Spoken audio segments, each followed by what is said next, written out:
Most people think cancer overwhelm means you're not coping well enough, but that's not true. Overwhelm isn't a weakness, it's a signal. In this video, I am going to show you what overwhelm actually is, why it keeps getting worse no matter how strong you try to be, and the simple shift that helps you to feel calmer, clearer, and more in control. I'm Catherine, cancer coach, stage 4 colon cancer survivor, and someone who has helped dozens of people navigate their personal walk with cancer, including the overwhelm of emotions. So let's get into this. I have lived this. I have been where you are, sitting in appointments, filled with fear, overwhelmed by everything that is going on, including your emotions. And like you, I have tried to hold everything together on the outside, despite what I was actually feeling on the inside. And that feeling, it was too much. I see the same pattern over and over and over in the people that I support who are living with cancer. You're doing everything you can to stay strong. But what no one actually showed you was how to process all of those emotions that you are feeling minute after minute, day after day. And so it builds up inside of you until you get to the place where you just don't even know what to do with all of these emotions. That is the overwhelm. Here's what happens after a cancer diagnosis. You don't just feel one emotion, you feel everything: fear, grief, anger, confusion, even moments of hope. And instead of making space for it, you just push it down, hoping that it will go away. You say things like, I'm fine, I'm doing okay, and you focus on your treatment and you just keep going. But eventually, it catches up. And that's actually what overwhelm is. Too much inside of you that hasn't been acknowledged. Most people think that overwhelm means I need to calm down. I need to fix this. I need to be stronger. But that approach, well, it keeps you stuck where you are because overwhelm isn't something to fight. It's actually what happens when your emotions stay unnamed for too long. And the shift, the one thing that changes everything is learning to name what you feel and validate it. Not fix it, not push it away, just acknowledge it. The real problem is that you might not even be able to identify what you're feeling. And you certainly won't know how to name it if you can't identify it. If you don't name what you're feeling, there are 3 things that are going to happen. The first is that everything just starts to blend into this heavy weight on your shoulders, and it feels difficult and overwhelming and so heavy and pushing you down, when really what you want to be is rising up. The second is that you feel out of control emotionally. There's so many emotions happening, you can't even name them and you can't manage them. And the third is that you start to believe that there's actually something wrong with you. What is happening? Why can't I manage this? I don't understand what is going on inside of me right now. This is where burnout comes from. This is where shutdown comes from.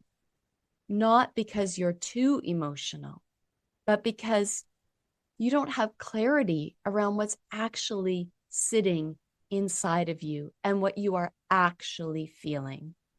But it doesn't have to be that way. Overwhelm is not the enemy. It's information. Every emotion that you feel right now makes sense. You are going through and have been through something that is life-altering, something that many people you know don't ever experience. So of course there's fear. Of course there's grief. Of course there's uncertainty. Your emotions aren't the problem. It's ignoring them that's creating that overwhelm. If this is hitting home and you're realizing how much you have been carrying alone, I want you to know that you don't have to stay here. If you're ready to move from just getting through this to actually feeling grounded and supported, you can learn more about working with me below. But stay with me here because the next part is where things start to shift. I want to walk you through something really simple, something that you can start doing today that is going to make a huge difference in how you experience your emotions in your body. It's called Name It. And it's one of the most powerful ways to reduce overwhelm. Just start here.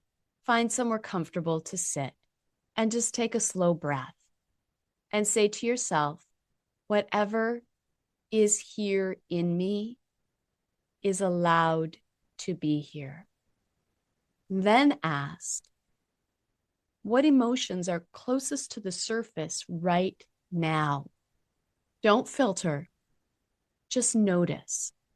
Fear, sadness, anger, grief, numbness, hope. Now take it one step further. If each emotion had a size, or if it had a color, what would it be? What this does is it helps your brain to separate them instead of feeling like one overwhelming wave. You get to create a space for each of those emotions so that when they come up, you can see them for what they are. And then ask yourself, which one needs my attention the most today, or even in this moment? And if that feeling had a voice, if it could speak, what would it say? What would be the message that it is trying to send to you? There's no right or wrong answers here. This is you learning how to self-regulate your emotions so that you can get out of that overwhelm. And this is the part that most people skip. Instead of judging that feeling, you respond with, of course I feel this way. This makes sense. I am here. And that moment, that little pause right there, that is where your nervous system starts to settle. Not because the situation changed, but because you stopped fighting yourself. Let's be really clear here. Healing is not about pretending that everything is okay. Everything is not okay. We know that. What it is, it's about being willing to see what is actually there and still showing up for yourself. One breath, one moment at a time. That's how you rebuild trust within yourself. That's how you move from surviving to truly thriving. And what comes next can be so beautiful. There are going to be moments along the way where you start to notice something different. I didn't shut down. I stayed with myself. I handled that differently. This is so empowering. This is taking you from having your emotions controlled by your external circumstances, and instead you are taking back control. And isn't that what everyone wants, is to have just a little bit of control over this situation? These moments matter. They are proof you are becoming stronger, more grounded, and more alive inside of yourself every single time you recognize what is happening and you name it. If this helped and you're feeling even just a little bit more clear, a little more steady, I invite you to subscribe because I create videos like this every week just for you. And if you're ready to stop doing this alone and start building a life where you feel strong, supported, and fully alive right now, I would love to walk alongside you. That's why I've linked one of my most popular videos, Start Feeling Supported, below. I'll see you in the next video.